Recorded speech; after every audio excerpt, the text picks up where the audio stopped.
Itu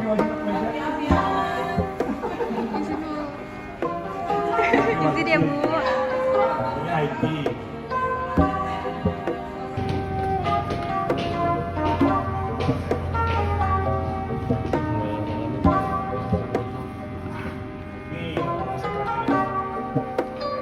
Ini Mas Fahmi. Ini Mas. Ini Pak. Iya Pak.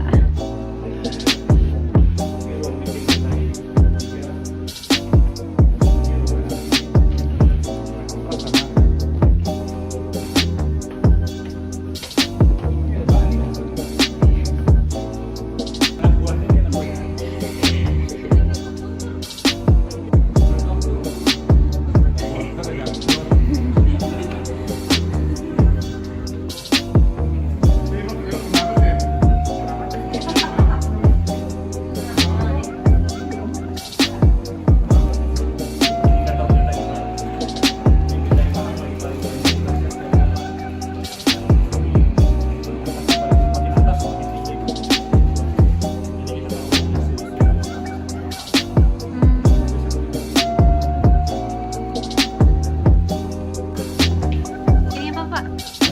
Osdok. Silakan.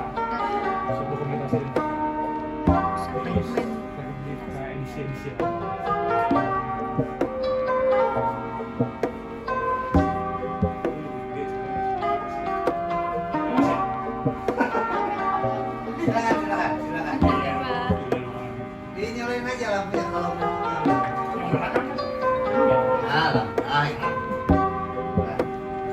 Mainan. Kita mesti bikin top dulu. Nah, topnya ini apa itu Pak? Part Republika edisi barang sejarah.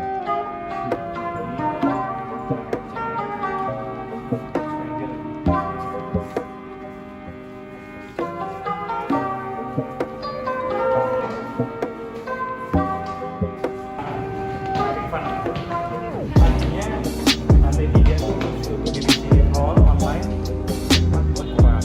Nah, karena tidak ada ini ruangan.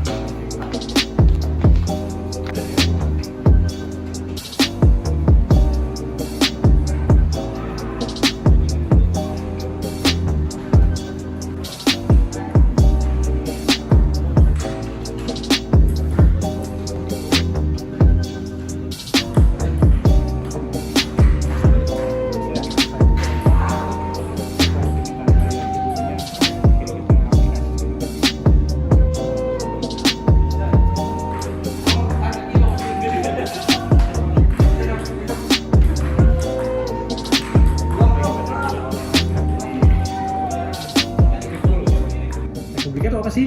Misalnya kalau misalnya kita tanya kayak gitu, makanya selalu kalau misalnya ada calon-calon reporter yang mau masuk ke Republika, pertanyaan kita tuh kayak gitu, kamu tahu nggak Republika itu apa? Republika dulu kan cuma ada dua, Republika koran cetak koran yang harian, satu lagi Republika online. Nah sekarang kita udah lebih berkembang nih, karena media digital itu kan lebih banyak variasinya ya. Nah sekarang kita udah lebih berkembang. Kita sekarang punya dua platform untuk beritanya, republika.co.id itu untuk yang breaking news.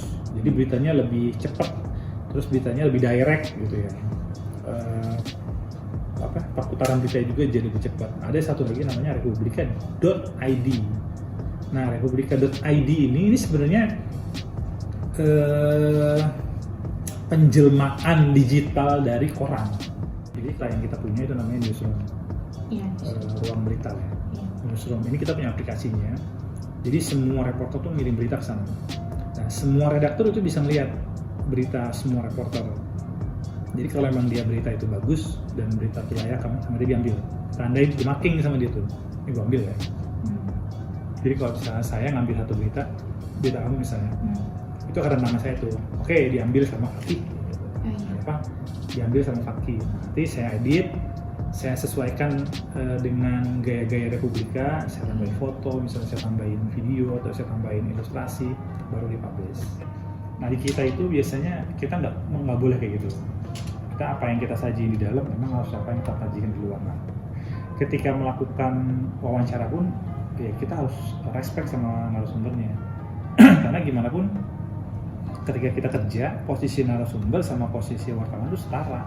Iya. Kan banyak kalau misalnya ketika kalian meliput ketemu orang gitu ya, ada orang yang sok tinggi gitu, merasa dia jabatannya tinggi atau merasa dia gelarnya tinggi, jadi ketika ngeliat orang lain tuh dagunya naik terus misalnya gitu. Terus ketika ngobrol sama wartawan pun dia kayaknya ngerendahin kayak gitu. Di kita enggak kayak gitu. Hak kita untuk bertanya, hak wartawan untuk bertanya itu diatur sama undang-undang, dan hak mereka untuk tidak menjawab. Jadi ketika mereka bilang, gua nggak mau ngomong, gua nggak mau jawab, lu nggak bisa nge-push. Paling adalah kita ngakalin. Ini gimana? Akalinnya misalnya kayak gini. Misalnya kita tanya, Pak, gimana sih Pak? Besok katanya mau bensin mau naik ya? Saya nggak mau ngomong soal bensin. Misalnya gitu dia bilang, saya nggak mau ngomong soal bensin gitu. Pak, jadi besok Pertamax naik nggak? Kan sebenarnya nanya sama, tapi ketika lu ngomongnya apa ya? Bahasanya lebih menyesuaikan. Biasanya kita lihat dulu kondisi orangnya lagi kayak apa, kondisi orang ngomong-ngomong atau enggak, terus dia lagi nyaman atau enggak, terus kita nanya juga bisa tahu juga latar belakang orangnya kayak apa. Biasa kan kita kan wartawan itu kan harus melihat, oh orang ini orangnya kasar pemarah nih misalnya kayak gitu. Jadi kalau misalnya nanya jangan terlalu direct deh, kita nanyanya muter dulu, terus terakhir baru kita tanya yang kita mau, atau pesan yang kita mau kita selipin di pertanyaan gitu. Tapi kalau nanya orang setidaknya lu tahu lah nama itu orang siapa, jabatannya itu apa, terus hubungannya dia dengan isu yang mau kita tanya tuh apa sih gitu. Misalnya gue mau nanya soal harga bensin gitu. Kan nggak mungkin kita nanya harga bensin ke Menteri Pertanian misalnya gitu ya. Misalnya harga bensin kita nanya siapa, ke Menteri Ekonomi, ke Presiden masih layak, atau misalnya ke masyarakat masih layak kayak gitu. Pembohongan ya namanya. Karena misalnya kamu namanya siapa tadi? Tami. Saya tulis namanya Fajrul, mau nggak? Mau. Kayak gitu. Itu karena penting banget untuk kita buat aktualitas penting. Faktualitas itu penting. Artinya apa yang kita tulis itu memang benar-benar sesuai dengan kenyataannya seperti itu. Makanya kalau bisa di backup sama recording. Dan SOP-nya adalah pertama nanya nama panggilan, nama lengkap. Kedua adalah namanya nomor handphone. Jadi kalau misalnya kita ada yang kurang, ada yang salah, ada yang lupa, bisa kita konfirmasi ulang. Mbak tadi lupa deh Mbak, namanya siapa ya? Mbak tadi saya lupa deh Mbak, alamatnya di mana, ada yang salah deh. Jadi kita bisa meskipun ternyata udah pisah nih, oh gue masih punya nomornya, bisa kita telepon. Tapi kalau misalnya kita kira-kira redakturnya ngeliatnya nama di atas A, nama di bawah tulisan B, jadi namanya siapa nih? Redaktur nanya ke reporter ya, ini namanya siapa bos? Lupa gue bang, nggak bakal dinaikin gitu. Humor itu kan salah satu cara mudah buat mencairkan suasana. Kalau mau di semua bentuk komunikasi itu ya, di semua bentuk komunikasi, kalau emang kita mau lebih dekat sama narasumber, kita mau lebih akrab ngobrolnya, ya pakai humor lah misalnya. Misalnya baru datang tiba-tiba ngejok misal apa, misalnya gitu. Itu kan buat orang narasumbernya jadi dia lebih santai. Jadi dia ketika ngejawab juga jadi nggak defensif. Karena kan kalau orang udah defensif udah males dia. Kayak misalnya saya pernah tuh wawancara nama Rhoma Irama. Itu salah satu orang menurut saya paling susah diwawancara. Kenapa? Karena Pak, Bang Haji, gimana Bang Haji soal kasus ini? Ya nggak apa-apa. Coba kita mau nulis apa dulu? Coba kita doang satu kata doang. Ya nggak apa-apa. Bang Haji besok gimana besok? Mau pergi nggak? Nggak. Udah nggak ada. Buat wartawan kan semakin banyak informasi kan semakin bagus. Sementara kalau cuma dikasih iya nggak apa-apa, ya udah itu kita mau nulis apa coba? Bisa sih kita nulis tapi jadi garing gitu misalnya tulisannya kayak gitu. Banyak orang-orang yang kayak gitu, dia secara personal memang dia defensif ketika ketemu sama orang gitu ya.